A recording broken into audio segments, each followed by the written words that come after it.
हर व्यक्ति ये बात भली भांति जानता है कि उसे एक ना एक दिन इस दुनिया को छोड़ना ही होगा, इस दुनिया को अलविदा कहना ही होगा। लेकिन उसके बाद भी हर एक व्यक्ति, हर एक इंसान हमें से यही सोचता है कि अभी तो मैं 70-80 साल जीऊँगा और तब तक तो मुझे मृत्यु नहीं आने वाली। फिर चाहे कुछ भी क्यों ना हो जाए।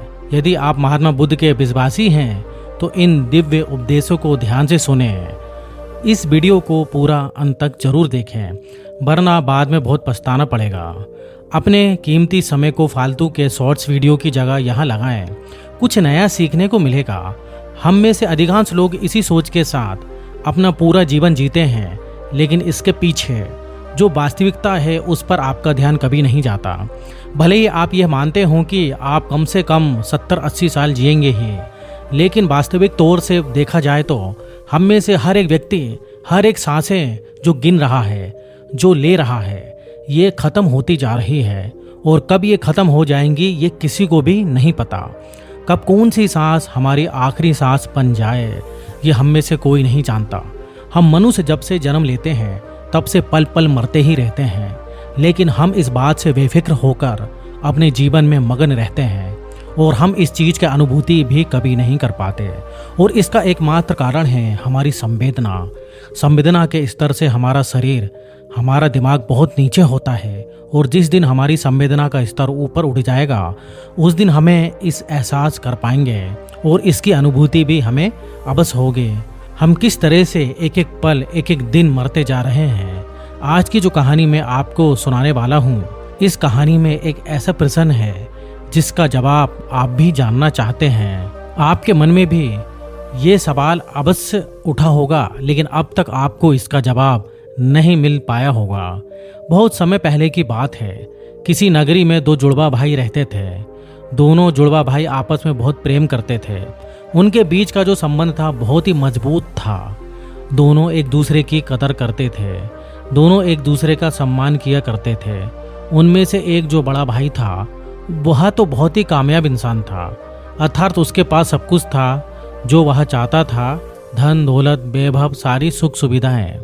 वहीं पर जो दूसरा भाई था उसके पास धन दौलत तो नहीं थी, लेकिन उसने मान सम्मान बहुत कमाया था, पर थोड़ा गरीब था, पर अपने जीवन से संतुष्ट था। दोनों भाई अपने जीवन को मजे में जी रहे थे। देखते ही देखते समय बीतता चला गया।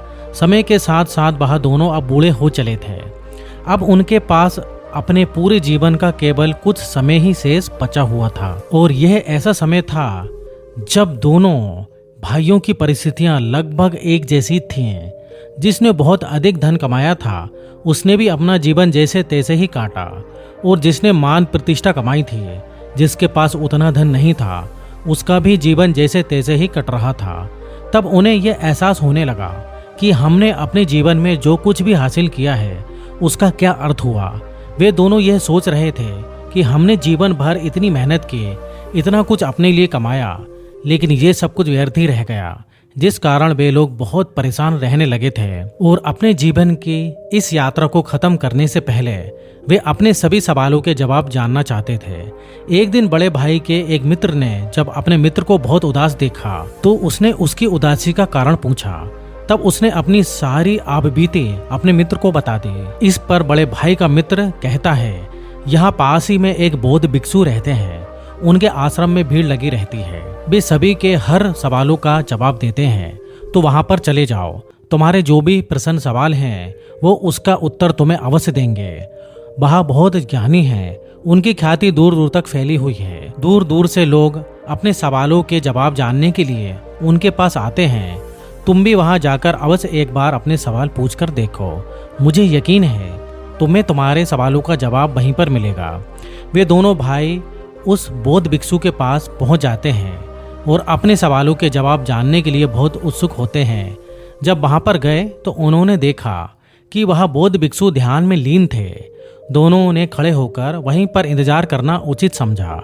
जब बौद्ध भिक्षु अपने ध्यान से बाहर आए, जब उन्होंने आंखें खोली तो उन्होंने देखा कि दो वृद्ध उनके सामने खड़े हैं। तब उन्होंने उनके यहाँ पर आने का कारण पूछा। तभी बड़े भाई ने कहा, हे महाराज, मैं आपसे अपने सवालों का जवाब जानना चाहता हूँ। मेरे मन में कई सवाल हैं और मुझे उनके जवाब चाहिए। मैंने सुना है कि आप किसी को खाली हाथ नहीं जाने देते। आप सभी की समस्या का निवारण कर देते हैं। आप सभी की शंकाओं को दूर कर देते हैं। इसलिए हम आपके पास आए हैं और हम पूरी उम्मीद है कि आप हमारे सभी सवालों का जवाब भी हमें अवश्य देंगे। इस पर बौद्ध भिक्षु मुस्कुराने लगे और कहते हैं, बेटा, मेरे पास तुम्हारे सभी सवालों का जवाब है या नहीं, ये तो तुम्हारे सवाल पर निर्भर करता है। लेकिन मेरे पास इतना समय नहीं है कि मैं तुम्हारे सभी सवालों का जवाब दे सकूं। लेकिन हाँ, अगर तुम इन सभी सवालों का निचोड़ निकाल कर मुझे केवल एक सवाल दो तो मैं इसका उत्तर अवश्य दे सकता हूँ। अर्थात जीवन के सारे सवालों को एक ही सवाल में पेश करो तो मैं तुम्हारी मदद अवश्य कर सकता हूँ। उन बौद्ध भिक्षु की यह बात सुनकर दोनों बड़े भाई चिंतित हो गए। उन्हें समझ नहीं आ रहा था कि आखिर अपने पूरे जीवन के इन सवालों को केवल एक सवाल में या फिर केवल एक प्रश्न में कैसे परिवर्तित किया जाए। दोनों सोच में पड़ गए। दोनों ने काफी देर सोच विचार किया, चर्चा की और इसके बाद बड़ा भाई कहता है कि महाराज, यह तो बड़ी विचित्र बात है कि अपने जीवन के सारे सवालों को केवल एक सवाल में परिवर्तित करके हम आपसे कैसे पूछ सकते हैं। हमने बहुत प्रयास किया, हमने आपस में बातें भी की, लेकिन हम इन सभी सवालों को एक सवाल में परिवर्तित ना कर सके। लेकिन उसके बाद हमने कुछ देर और सोचा विचार किया कि हमें किसी भी तरह से केवल एक सवाल ही पूछने का मौका मिला है, जिस कारण हम दोनों भाइयों ने आपस में सहमति करके अपने जीवन को केवल एक सवाल में पिरो दिया है। और ये सवाल मैं अब आपसे पूछना चाहता हूँ, क्या मुझे आज्ञा है? तभी बौद्ध भिक्षु कहते हैं, अवश्य, जो तुम पूछना चाहते हो वह पूछ सकते हो। तभी वह बड़ा भाई कहता है, हे महाराज, हम दोनों भाई हैं और हम दोनों ने अपने जीवन को संतोषजनक जिया है। एक तरफ जहां मैंने खूब सारा धन इकट्ठा किया है, बेभाव और सारी सुख सुविधाएं इकट्ठा की हैं, वहीं पर मेरे भाई ने अपने जीवन में मान प्रतिष्ठा इकट्ठा किया है और अपने जीवन को संतोषजनक किया है। लेकिन अब हमारे जीवन का वह समय आ चुका है कि हम कभी भी अब मृत्यु को प्राप्त हो सकते हैं। लेकिन अब हमारे मन में एक अजीब सा सवाल है और वो यह है कि हमें लगता है कि हमने जीवन में जो कुछ भी पाया है, जो कुछ भी इकट्ठा किया है, ये सब कुछ व्यर्थ है। जैसे हमारे मन को कोने में कहीं कुछ खालीपन सा है, जिसके कारण हमें ऐसा प्रतीत होता है कि मानो हमने अपने जीवन में कुछ खो दिया है। लेकिन वो क्या है, ये हमें समझ नहीं आ रहा। हमने जो कुछ भी इकट्ठा किया है, धन, वैभव, मान, सम्मान, सारी सुख सुविधाएं, वहाँ तो सब यहीं रह जाएंगे। तब फिर ऐसे मूल का क्या फायदा जिसके लिए हमने ये जीवन जिया है? जो कुछ हमने इकट्ठा किया है, जब वो सब हमारे साथ जाने वाला ही नहीं तो सब कुछ यहीं पर खत्म हो जाएगा। हमने अपने मूल्य के लिए अपने जीवन को दांव पर लगा दिया, अपने आदर्शों को अपने मूल्य का दान कर दिया, ये सोचकर कि हमारे मूल्य हमारे आदर्श बचे रहेंगे। लेकिन जब हमने पीछे मुड़कर देखा तो हमें यह एहसास हुआ कि जिस मूल्य और जिस आदर्श को हम पीछे छोड़कर ये सोच रहे थे कि वो बचा है, वह तो एक ताज की तरह हमारे सर पर ही थे। तो ऐसे मूल्य का क्या फायदा जिसे मौत जब चाहे पूरी तरीके से नष्ट करके जीवन बर्बाद कर दे? वह तो एक ताज की तरह हमारे सर पर ही है। तो ऐसे मूल्यों का क्या फायदा जिसे मौत जब चाहे पूरी तरह से नष्ट करके बर्बाद कर दे? क्या हमें अपने जीवन में इतनी मेहनत नहीं करनी चाहिए थी? क्या हमने जो कुछ भी हासिल किया ये सब व्यर्थ हो गया? और जीवन के जिस दौर में इस समय हम खड़े हैं, हमें यह एहसास हो रहा है कि हम असली सत्य को पहचान ही नहीं सके। और वो असली सत्य क्या है ये अभी हम नहीं जानते। लेकिन इस सत्य को जाने बिना भी हम अपने जीवन को त्यागना नहीं चाहते। जब हम ये सोचते हैं तो हमारा मन डर के मारे कांप उठता है। हमारे मन में एक अजीब सी पीड़ा उठती है। हम ये नहीं जानते कि वो क्या है और क्यों है, लेकिन हमें तो बस यह जानना है कि आखिर वो सत्य है क्या, आखिर वो खालीपन है क्या। इसलिए हे महाराज, आज हम आपके पास आए हैं, क्या हमारे सवालों का जवाब देंगे? इसलिए हम दोनों आपके सामने हाथ जोड़ते हैं और अपने इस सवाल का जवाब चाहते हैं। हम पर कृपा करें। हम जानना चाहते हैं कि इंसान के आदर्श, इंसान के मूल्य, इंसान के जीवन जीने का तरीका आखिर कैसा होना चाहिए, ताकि वो अपने बुढ़ापे में सभी सवालों से मुक्त हो सके, जिससे अंतिम समय में उसके मन में कोई दुविधा ना हो, वह खुशी खुशी अपने प्राणों को त्याग सके। प्राण त्याग के वक्त हमारे मन में कोई संकोच ना हो कि हमने अपने जीवन में ये कमी छोड़ दी है। हमें तो बल्कि ये खुशी होनी चाहिए कि हमने जीवन में जो कुछ भी किया है वह बहुत अच्छा था। उन दोनों का ये सवाल सुनकर वो बौद्ध भिक्षु एक पल के लिए सोच में पड़ गए। उन्होंने काफ़ी देर सोच विचार कर इसका जवाब देना शुरू किया। बेटा, हम मनुष्य हमेशा अंधकार में जुटे हुए हैं। हमें लगता है कि हमारे जीवन का कोई अंत नहीं है। हम तो यहाँ पर सदा के लिए जीने आए हैं, इसलिए हम केवल मौज मस्ती में अपना समय यूं ही व्यर्थ करते रहते हैं। उन चीज़ों को इकट्ठा करने में अपना समय लगाते हैं जो हमारे किसी काम की नहीं। और जब तक हम मनुष्य के जीवन में कोई बड़ी बीमारी या फिर बुढ़ापा जैसे जीवन के दौर जब तक हमारे सामने नहीं आते, तब तक तो हम अपने आप को आज़ाद और अमर ही समझते रहते हैं और हम इस अंधकार में जीते हैं कि हमारा मौत भी कुछ नहीं बिगाड़ सकती। क्या तुम दोनों को कभी एहसास हुआ है? क्या तुम्हारे साथ कभी कोई ऐसा पल गुजरा है जब तुमने शायद ही अपने अंदर जाती और बाहर आती सांसों के बारे में ध्यान दिया हो? क्या तुमने तब कभी ये सोचा था? क्या तुम्हें तब कभी ये एहसास हुआ था कि तुम्हारी सांसें जो अभी चल रही हैं ये कब आखिरी सांस बन जाए? मुझे यकीन है जब तुम जवान होंगे तब तुम्हारे मन में ऐसे कोई सवाल कभी उत्पन्न नहीं हुए होंगे, क्योंकि उन दिनों में हमारा मन केवल वासनाओं में लिप्त रहता है। उसे तो केवल अपनी वासनाओं की पूर्ति करनी अच्छी लगती है। उसे हमेशा बस एक ही चीज की होड़ रहती है, हमें अपने जीवन में कुछ करना है, कुछ पाना है, धन इकट्ठा करना है, मान प्रतिष्ठा वैभव, वो सारी सुख सुविधाएं, एक अच्छा अंत, या फिर हमें एक संतोषजनक जीवन जीना ही है। और इसी प्रकार हर एक मनुष्य, हर एक व्यक्ति अपने जीवन के मूल्य को, अपने आदर्शों को अपने जीवन के हिसाब से निर्धारित करता है। जब तक सब कुछ ठीक होता है तब तक हमारे मन में कभी कोई शंका या कभी कोई प्रश्न नहीं उठता। लेकिन जैसे ही हमारे जीवन में कोई बुरा दौर आता है, कोई विपरीत परिस्थितियां आती हैं, या फिर कुछ अनहोनी हो जाती है, या फिर जब हम किसी गंभीर बीमारी से बीमार होते हैं, या जब हमारे सामने हमारे अंतिम समय नजर आता है, उस दिन हमारे मन में ये सवाल जरूर उत्पन्न होता है कि हमारे जीवन के आदर्शों का, जीवन के मूल्य का आखिर क्या महत्व है। अगर अभी के अभी मेरे प्राण निकल जाए तो क्या मेरे आदर्श, मेरे मूल्य मुझे संतोषजनक मृत्यु दे सकते हैं, परिपूर्णता से इस जीवन को त्यागने का साधन दे सकते हैं। और उस वक्त हमें यह भी एहसास हो जाता है कि हमारे जीवन के जो मूल्य हैं, जो आदर्श हैं, ये सभी इस जमाने की देन है जो इस समाज ने हम पर डाला है। और इस बोझ को लिए हम अपना पूरा जीवन इसी तरह से व्यतीत कर देते हैं। तुमने देखा होगा कि हम में से अधिकांश लोग अपने जीवन में मान सम्मान, प्रतिष्ठा और धन इकट्ठा करने में लगे रहते हैं, और इसी प्रकार उनका जीवन यूं ही समाप्त हो जाता है और उनके जो जीवन के मूल्य हैं, जो जीवन के आदर्श हैं, वो यहीं पर रह जाते हैं। लेकिन ये आदर्श केवल एकमात्र कागज की नाव के समान है, और जब तेज बारिश होती है तो कागज की नाव तहस नहस हो जाती है। जब तक वह इंसान उस कागज की नाव में बैठा होता है और बारिश नहीं हो रही होती है, तब तक वह अपने आप को सर्वश्रेष्ठ मानता है, अमर अजर मानता है।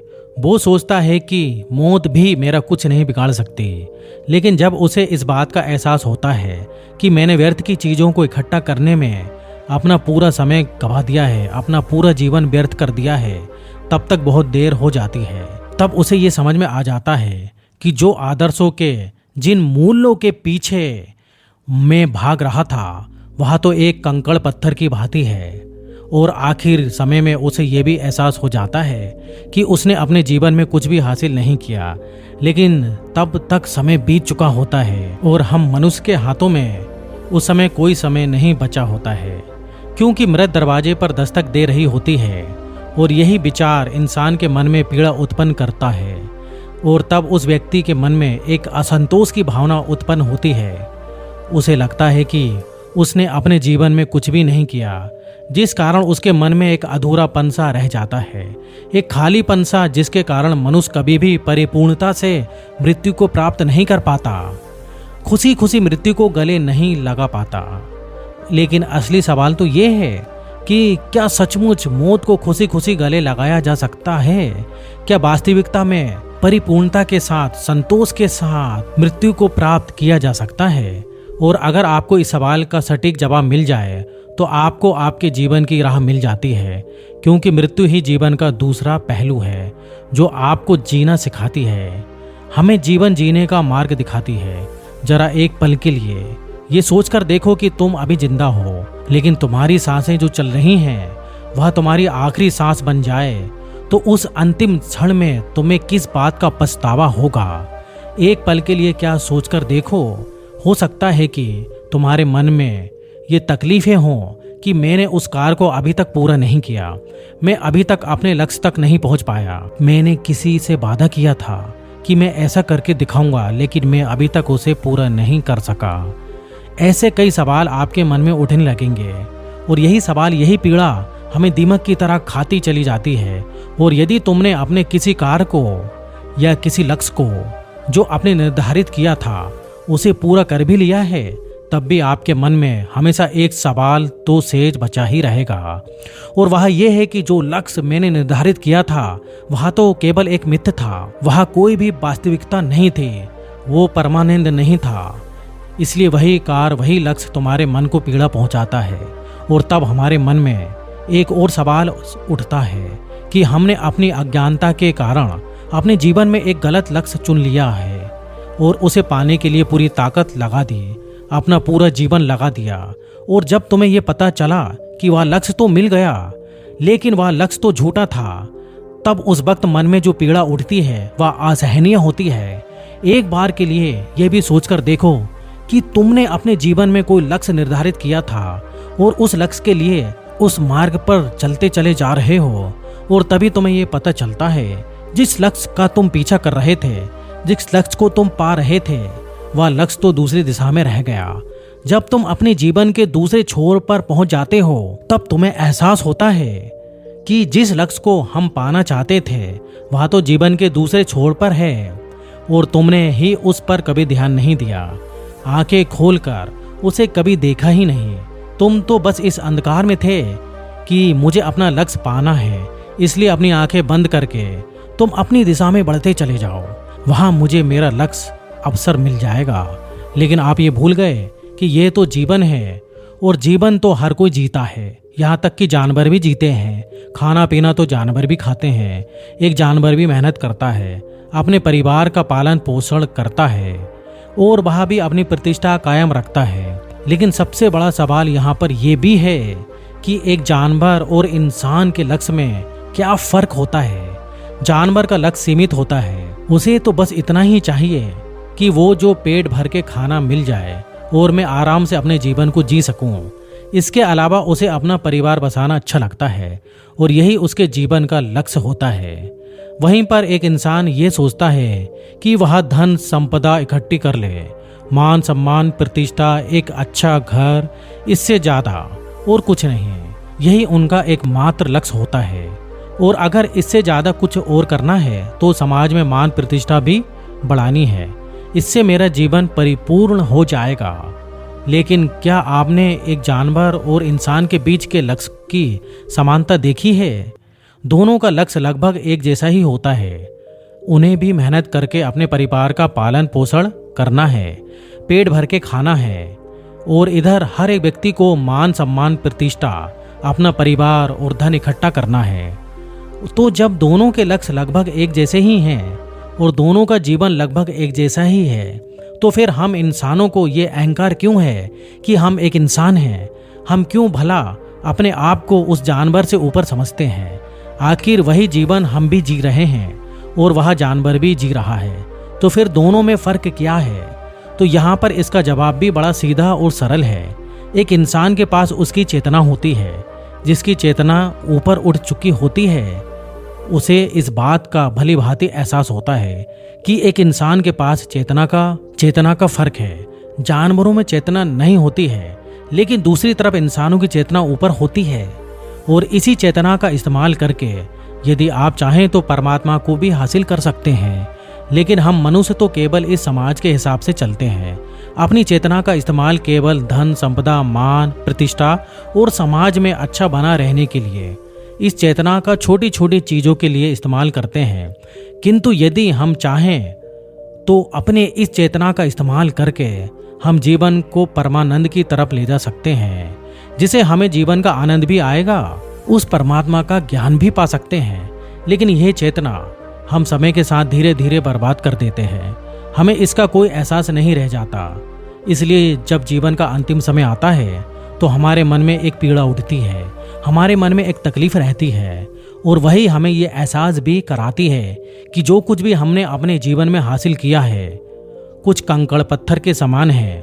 और यही कारण है कि जब हमारा अंतिम समय आता है तो हमारे भीतर कई तरह के सवाल होते हैं और हमें कई तरह की तकलीफें भी उत्पन्न होती हैं, जिस कारण एक मनुष्य परिपूर्णता के साथ कभी मृत्यु को प्राप्त नहीं कर पाता।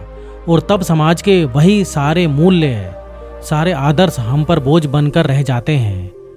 उनका हम पालन तो करते हैं लेकिन अधूरी चीज़ों के साथ, क्योंकि वह तुम्हारी खोज नहीं है, ये तो समाज की खोज है और इस समाज ने ये बोझ तुम पर डाला है। लेकिन जब हम अपनी चेतना का इस्तेमाल करते हैं तो हमें ये अच्छी तरह से समझ में आ जाता है कि जिस आदर्श, जिस मूल्यों के लिए हम जी रहे हैं उसे हम अच्छी तरह से समझ पाते हैं, उसे अच्छी तरह से पहचान पाते हैं और उसे ये आदर्श, ये जीवन के मूल्य हम पर बोझ नहीं बन पाते, बल्कि ये हमारे जीवन के लिए एक दिशा का काम करते हैं, हमें एक रास्ता प्रदान करते हैं। इसलिए हर इंसान के जीवन में यह एक लक्ष्य तो होना ही चाहिए कि वो अपने जीवन में चेतना स्तर को ऊपर उठा सके, जीवन के अपने हर एक पल, हर एक क्षण को चेतना के भाव से जी सके, अच्छी तरह से समझ सके, उसे पहचान सके। क्योंकि आप ये बात बहुत अच्छी तरह से जानते ही होंगे कि हमारा जीवन दो पहलुओं में विभाजित है, सुख और दुख। और जब हम चेतना से ऊपर उठ जाते हैं तब हमें यह भी आसान हो जाता है कि सुख और दुख दोनों में ही हमारा एक समान का हिस्सा है। और तब मनुष्य का चैतन्य उसे ये बताता है कि यह तो एक परिस्थिति है जो आज नहीं तो कल गुजर जाएगी। तब उसका मन कभी भी विचलित नहीं होता और तब इंसान सुख और दुख में लिप्त ना होकर अपने जीवन को अलग अलग होकर जी सकता है। तब उसे ये एहसास होता है कि मैं तो इस सुख और दुख में शामिल ही नहीं हूँ। और जब ये भाव उस व्यक्ति के अंदर पैदा हो जाता है तो सारे व्यर्थ के लक्ष्य जिनके पीछे भागने और दौड़ने की यह प्रतिस्पर्धा चलती रहती है वो हमेशा के लिए खत्म हो जाते हैं और तब जीवन का केवल एक ही लक्ष्य रह जाता है और वह है आत्म चैतन्य। लेकिन जो व्यक्ति आत्म चैतन्य से दूर रहता है उसका जीवन एक मिट्टी के घर के समान होता है। जब तक वह घर सुरक्षित है तब तक उसे लगता है, तब तक उसका जीवन खुशियों से भरा रहता है और वो अपने आप को सर्वश्रेष्ठ मानता है। लेकिन जैसे ही कोई आंधी तूफान उस घर को तोड़ देता है तब उसे ये यकीन हो जाता है कि मेरा तो ये मिट्टी का घर था जो टूट गया और मैं व्यर्थ ही इस मिट्टी के घर के अंदर अपने आप को सुरक्षित और अपने आप को सर्वश्रेष्ठ मानता था। तब उसे ये एहसास होता है, तब वो पश्चाताप करता है, रोता है, बिलखता है और उसे ये भी पता चल जाता है कि वो व्यर्थ ही अपने जीवन को सबसे बड़ा मूल्यवान समझ रहा था। लेकिन तब रोकर क्या फायदा होगा, सब कुछ तो बीत चुका है, बस मैं तुम्हारे हाथ से निकल चुका हूँ। अब जो भी क्षण तुम्हारे हाथों में है उस समय का इस्तेमाल करो। जीवन के आखिरी समय में पश्चाताप करके क्या फायदा होगा, क्योंकि जो भी समय आपके पास बचा है आप चाहें तो उसका इस्तेमाल कर सकते हैं। कहा जाता है ना कि जहाँ जागो वहीं सवेरा। अपने भीतर की चेतना को पैदा करने के लिए केवल एक ही पल काफी है। आपका पूरा जीवन एक पल में रूपांतरित हो जाता है। और अगर अब से भी आपके मन में चैतन्य पैदा हो जाता है और आपको ये लगता है कि जीवन क्या है, क्यों है और जीवन का असली अर्थ क्या है, यदि तुम इसे भली भांति जान पाते हो तो तुम्हारा अवचेतन मन इस बात को भली भांति समझ पाता है, जिस कारण तुम्हारा पूरा जीवन इस पल में रूपांतरित हो जाएगा और तुम्हारा जितना भी बचा हुआ जीवन है उसे जीने पर तुम्हें पश्चाताप भी नहीं होगा। तुम अपने जीवन को जागरूक होकर जियोगे, पूरे होश में जियोगे इसलिए अपने जीवन को इस तरह से जियो जैसे वह आपका आखिरी दिन हो। अपने हर कार्य को ध्यानपूर्वक देखो और समझो। आपके अंदर उठने वाले विचार, आपके अंदर उठने वाली भावनाएं, उन चीजों को ध्यान से देखो, समझो, जिससे आपका जीवन की एक नई शुरुआत होगी। एक ऐसा व्यक्ति जिसका चैतन्य जाग उठा हो, और ऐसे व्यक्ति के लिए हर एक दिन अनोखा होता है, खास होता है। आपके लिए हर सुबह नई होगी, हर शाम अनोखी होगी। सोचो, अगर हम अपने जीवन को कुछ इस तरह से बना लें तो हमारा जीवन कितना रूपांतरित हो जाएगा, और हर दिन हमारे लिए एक नया सूरज निकलेगा। हर दिन हमारे लिए एक अनोखा बन जाएगा। हर दिन हमारे लिए चैतन्य के स्तर को ऊपर उठाने की एक सीढ़ी बन जाएगी। लेकिन हम मनुष्य अपने जीवन में व्यर्थ की चीजों के पीछे भागते रहते हैं, कंकड़ पत्थर इकट्ठा करते रहते हैं, अपने जीवन में ऐसे लक्ष्य को निर्धारित करते हैं जिसका कोई अर्थ ही नहीं। हम व्यर्थ के धन संपदा, मान प्रतिष्ठा के पीछे भागते रहते हैं, जो एक ना एक दिन मिट्टी में मिल ही जाएगा, और तब हमें अपना जीवन व्यर्थ लगता है। लेकिन यदि आपका मन चैतन्य से भर जाए तो आप हर चीज का लाभ उठा सकते हैं। आप हर पल को भरपूर जी सकते हैं। हर एक क्षण आपकी मुट्ठी में होगा। लेकिन यदि आपका मन चैतन्य से भरा नहीं होगा तो आप उस पल मौजूद नहीं होंगे। तो भला आप उस पल को कैसे जिएंगे? उस पल क्या घट रहा है ये आपको पता तक नहीं होगा, और जब वह घटना होकर गुजर जाएगी तब आपको एहसास होगा। तब आप अपनी परिस्थितियों को दोष देंगे कि मैंने तो अपने जीवन में अच्छे लक्ष्य, अच्छे आदर्श, अच्छे मूल्य निर्धारित किए थे। लेकिन आप ये भूल जाते हैं, ना केवल लक्ष्य को निर्धारित करने से आप अच्छा जीवन नहीं जी सकते, अपने जीवन को आनंदमय नहीं बना सकते, और तो और आप अपने जीवन को जीना नहीं सीख सकते। यही तो परम सत्य है, और यही हमारे मन का आखिरी सम्मान, अर्थात बुढ़ापे का आखिरी सवाल। इसका जवाब तो उन दोनों को मिल गया, लेकिन क्या आपको मिला? अगर आप अभी भी अपने जीवन को चेतन होकर, जागरूक होकर जीना सीख जाते हैं तो आप अपने जीवन को परमानंद की ओर ले जा सकते हैं। आप अपने जीवन के हर पल का, हर क्षण का आनंद उठा सकते हैं। लेकिन अभी भी अगर आप अपने जीवन चैतन्य को प्राप्त नहीं करते तो इस जीवन के अंतिम समय में आपको भी केवल पश्चाताप ही होगा। तब उस समय आप केवल इस सोच में रह जाएंगे कि मैंने तो अपना इतना समय केवल सोते सोते गुजार दिया, मैंने अपना इतना समय केवल इधर उधर की बातों में लगा दिया।